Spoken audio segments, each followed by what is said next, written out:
Hi, welcome to SBR Videos. I'm Peter Loshak. We are previewing a handful of round of 64 spreads right now with Joe Duffy from OffshoreInsiders.com. Joe Duffy's been doing this professionally for about 30 years. Always awesome to hear his insights, and he's having another successful year at his site, OffshoreInsiders.com. All right, Joe Duffy, Cincinnati, Purdue. You ready for this one?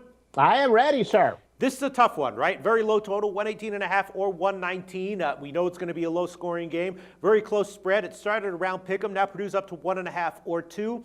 This is a tough one. If ever there was a college basketball game where maybe a teaser could have some value, this might be it. But Purdue, 20-10 against the spread on the year. They were a great bet. They even lost their last 3 in a row. ATS, they were 20-7 against the spread before that. Cincinnati had actually covered their last 5 in a row in the regular season before the 57-54 loss to UConn in the conference tournament, and I'm thinking, that might be similar to the result that we're going to see here. I'm not saying there's huge value, but I'm thinking the side here is Purdue minus 1.5. What do you think, Joe Duffy? Obviously, a lot of people are going to be thinking what you mentioned at the top of this report. It's going to be a very low-scoring game, so immediately the public says low-scoring means under, but of course it's a low total, so it doesn't have to be that high scoring to go over the total. But still, you have to think about the under no matter what. The Boilermakers, they're tremendous on defense.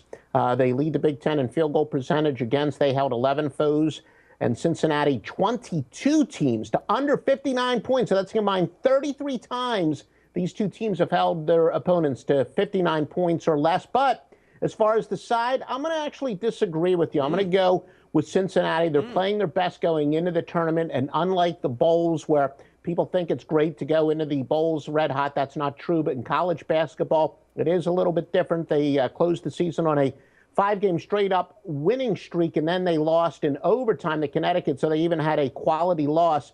Purdue, a lot of people kind of perceive them as playing the tougher schedule. Most of the ratings I saw said they did play a slightly tougher schedule, but the Big Ten this year from top to bottom wasn't necessarily all that good. So Purdue didn't really play all that tough of a schedule. So we're going to go head-to-head on this one, Mr. Loshak. Okay, yes, we will go head-to-head, but this is not some kind of like fierce head-to-head. I mean, I think we both agree this is probably going to be a competitive game. Could easily come down to the last basket. And if that's the case, you'll have the edge because right now 1.5 or 2 are both widely available numbers. I just feel like, I don't know.